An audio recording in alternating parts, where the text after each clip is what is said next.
Morning. Morning.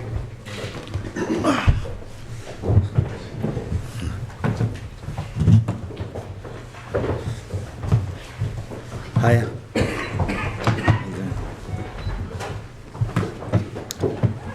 There's always sub-broadcast first and then written and then radio at the end. Gary, if you want to kick us off the Skype. Good to see you, Rich. Thanks for your time. Nice to meet you. Are there any injury updates, particularly, I guess, Charlie Austin and Sandro? Sandro's still in his conditioning phase and he's getting better, looking better every day. And we're happy to say that Charlie is in contention as well for the weekend. So he's done really well, worked really hard. The staff have worked really hard with him to get him back. So I'm very pleased about that. Obviously, you've managed your first away win, this infamous first away win without Charlie. Does that enter your thinking when you're picking the side? No, I mean, basically we look at whoever's fit is in contention and whoever we think is going to help us to win the game. So everyone's in contention, whoever is fit. Because obviously will there be any shuffling of the pack given the injury to Leroy? Yeah, that was unfortunate. We do have to have a rethink, and obviously we do have Isla is injured as well, so we do have to have a rethink there. But that's why you have a squad, and I'm sure the players in the squad will be able to fit in and do the job necessary. Should QPR fans be concerned by the fact that Sandro seems to be taking longer than first thought to Not really. I mean, obviously I don't know the injury because I wasn't involved at that time. But we want to be very cautious with him because the last thing we want is him to break down and then we don't have him for the grandstand finish to the end of the season. And just on Leroy, what is the long-term prognosis? Is there any update on him? No, we just know that it's a fairly longish injury, and we haven't got an exact date when he's going to come back, but it's not going to be for the foreseeable future. But as blows go, as team news goes, that's quite bad. Well, whenever you lose a player like Leroy, it's never good, and we could certainly do with him now, but we really just got to get on with it, really. And I think you said already that the players that perhaps fringe players under Harry are now back in the thinking in terms of starts and being on the bench, and certainly Matt Phillips has repaid that, hasn't he? Yeah, I mean, I wouldn't call them fringe players under Harry. I would just say they're players at the club that I've used coming into the situation myself. They're part of the 25 anyway, so they're not really fringe players. They're just players that probably weren't used at that time because Harry thought slightly differently. We know the owner, he said so, is particularly a fan of Matty Phillips. Has he had any influence in him being selected the last couple of games? To be fair, Tony leaves me to get on with it. I mean, he may ask the odd question, but he hasn't really influenced anything really. Speaking about Tony, I'm sure you've heard his quotes. No need to repeat them to you. I'm sure you've listened to them 20 times over. To be honest with you, I don't really read that much of the media when you're in this situation because you get good and bad, and what you don't want to do is start worrying about what people are saying in the paper. I think my family and friends probably read it more than me, but what he said was a nice statement. And then obviously you're in a situation where you do have a chance to have a very prestigious job for a long time if things work out the way that I would want them to go. I mean, obviously, whether it's me or whether it's somebody else, I just really want what's best for the club and to make sure that they do have the right man here. And it may not be me, but if it is me, I'll be very pleased. If you keep them up, Chris, he'd be nuts not to give you the job. The job's yours for the taking, certainly if you keep them up, maybe even if you don't. And you could turn out to be QPR's much talked about dream manager. I think I really do have a long way to go to be a dream manager, but really just focusing on what's going to the next few games, trying to get those wins to keep us up, and then we can talk about that after. But that's what it is, isn't it? If you can win those games, then the job's. Well, if you can win those games, you've got a chance. You've got a chance. I mean, I still think that there's a project to be done here. We've got the new training ground coming. We're trying to make the academy better and stronger to bring players in. We're not we haven't got the resources that a lot of other clubs have got, so we need to be self-producing. And you know, if I'm the right person for the job, brilliant. If I'm not, then you know, Les has brought me in here really to help develop the club, and I think Les is going to be a very important part of the club's future. So in whatever role that I'm given, I'm going to do it the best I can. Sticking finally on this point Sure. about the owner's quotes, has he said what he said publicly, personally to you, or has he said that kind of encouraging thing? Well, we've had a few discussions over the last week or so. He hasn't said that directly to me. I mean, he's insinuated it, but you know, I think that we would all like us to stay up, and you know, he'd have that difficult decision then whether to bring someone else in or to keep me here. But I want to try and give him that difficult decision. And mainly for everybody concerned at the club, because so far the staff have been absolutely fantastic, from you know, the press, the medical staff, everybody around the ground, the academy, everyone has been very supportive. So really want to keep the club in the Premier League so that the status of the club keeps growing. Meanwhile, one of your many friends in football, Tim Sherwood, has gone to Aston Villa. Yeah. Tempted? Was I tempted? Well, not really, because you know, I'm here. Les has brought me here now, so you know, you always get torn loyalties. But when you know, Les has shown a lot of faith in me in presenting me to the owners, so you know, you get torn because you know, we worked together for the last 5 years, you know, and developing something at Tottenham.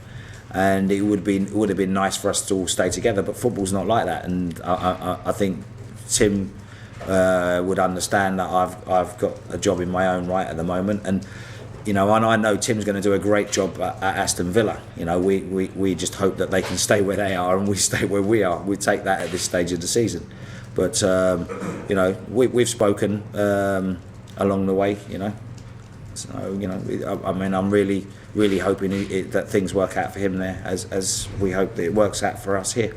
The offer was made. What's that? The offer was made to be assistant. No, because of the way things happened. Tim got the job after I was in this post, so it wasn't really a talking point at that stage. Can I ask you just about assistants? So Kevin Bond, rightly or wrongly, is associated with Harry and has been for many years. How has he taken the change and now working with you? Kevin's a true professional, really, and he's a very hard worker, and he's quite adaptable to situations, as you have to be when you're a number two, and he has been a number two for a long time, but a very good one at that, you know. And you know, I've known Kevin a long time, you know, so I knew him before he was Harry's assistant. So you know, he's just another one of my friends in the game that I've known for a long time. So Kevin's been fantastic, been really good. And we've worked quite well together so far. Was you ever tempted to go with Joe and Harry, or did you talk him to stay? I haven't broached the subject with him. All it is we've started working together. He's not really indicated to me that he's got anything else in his mind apart from making sure that the club stay up. Talk to you about Hull. Obviously, it's a massively important game. Yeah. Get down there with you. How do you approach this game?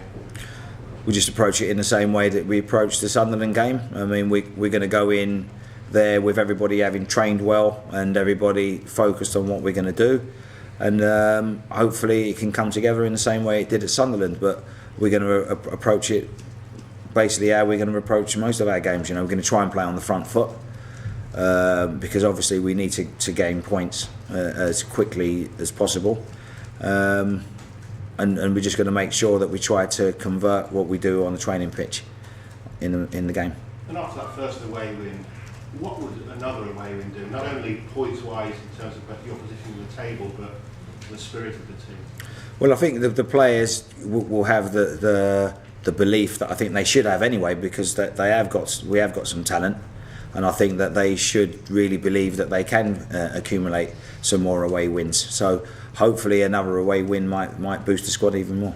And away support is obviously vital. I know a lot are going up to Hull, including a scheme for some free buses, about 11 free buses. I'm told something like 2,200 fans will be there. What role can they play? Well, I mean, I think that they play the biggest role of all, you know, and you know, the short time I've been here, I've been actually quite amazed with the way they support us at home and the way that they've supported us. You know, we had some people come into Sunderland, and we know that, you know, the next day it's going to be hard for them to get up. They're going to get back late. So, like I said before, it's only really for the players to be mindful that there are people, you know, over 2,000 people prepared to go all the way to Yorkshire just to support them on a Saturday afternoon. I'm sure that we'll be pulling for them on the pitch, and I'm really pleased that they're supporting us in this way. If you don't mind, finally for me, I'd like to ask you, as the only black manager in the Premier League, one handful only in professional football in this country, your view of what we saw on that video down on the Paris Underground a couple of days ago, Chelsea fans seemingly not allowing a black Parisian onto the train. Well, you know, I don't believe that they are Chelsea fans. I don't believe they're fans of football. You know, I believe that they are, you know, acting in a manner that we all know we're thinking that that's a thing of the past. I wouldn't be blaming Chelsea Football Club for that, because, you know, if you've got people with those views are intrinsic in everyday life. It would be good to see what the authorities are going to do in order to either weed these people out, and what sanctions that they're going to enforce to try to make this an avoidable situation in the future. But, you know, we all know Chelsea is a massive club. You know, it's a very multicultural club. They do a lot of good things in the community, and I feel sorry that they've actually been tarnished with this with this brush, with this situation, because sometimes you can't control that. You can't control what people do in their personal lives. So, as much as it's something that's happened in football, you know, I've been saying for a long time that these are really social issues that really manifest themselves in a football world. Thank you. Adam? Chris, you mentioned the away win there obviously against Sunderland, but you've had because you weren't involved in the FA Cup, had a bit of a break to reflect on that. Do you see that as a good thing, or would you want to play straight away just to keep that run going? I think that we would like to be in the FA Cup and get to the final and play at Wembley. So, you know, in some respects it works well, but I think if you ask any of the players, they'd rather play in the FA Cup and be involved, because, you know, you don't get very many chances to play in that competition and get to the final. But in terms of momentum for the Premier League, is having that gap between beating Sunderland and this game, do you see that as a good thing? Or? I'm quite neutral on that, really. You know, I just think that what you serve up, you have to prepare for. So, you know, hopefully it will be a good thing. And obviously there's about a group of about 5 teams. You and Hull are in that group, separated by only, I think, 3 points towards the bottom. Just how key would 3 points be to pull you away from that group? 3 points just to take us away from it would give us a little bit of leeway and a bit of breathing space coming up to the next game, which will be Arsenal. And it will put us in a situation really where the players will gain more self-belief in their talents. Simon?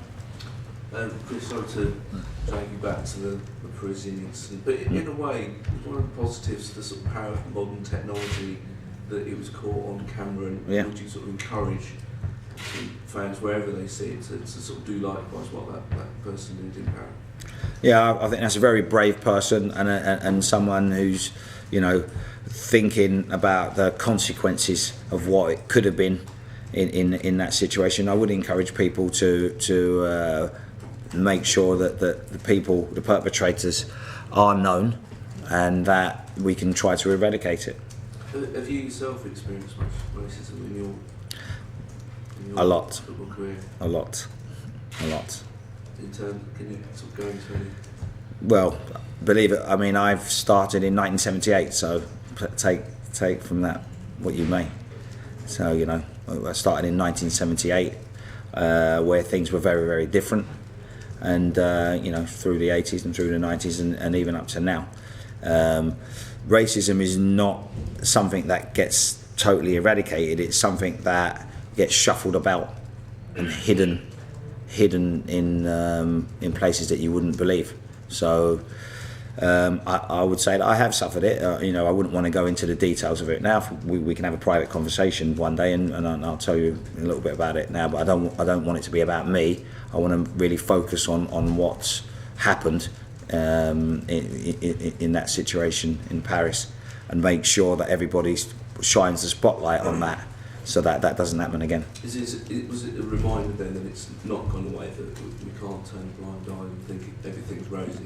No, I totally agree with you. It's a reminder that it's still there, and I'm sure there are people that are trying their best to make sure that it stays out of the public eye, and try to bring awareness to the public that there are people with these views, and then we need to keep them away from the game, and make sure that whatever happens, that we never see that again. And just on the positive front as well, given the sort of lack of opportunities, much publicised about lack of opportunities for black people, that yourself and Les Ferdinand have now got two very prominent roles at Premier League club. Yeah, I mean, from the point of view from that question, you know, that's been a long time coming.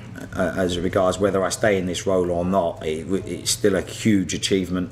And like I said to you, you know, I started in 1978, and you know, you think how much things have changed now.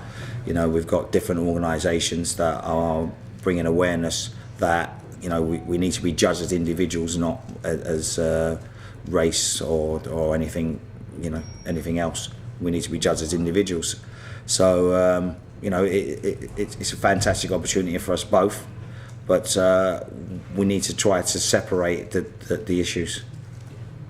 Last couple, Wally.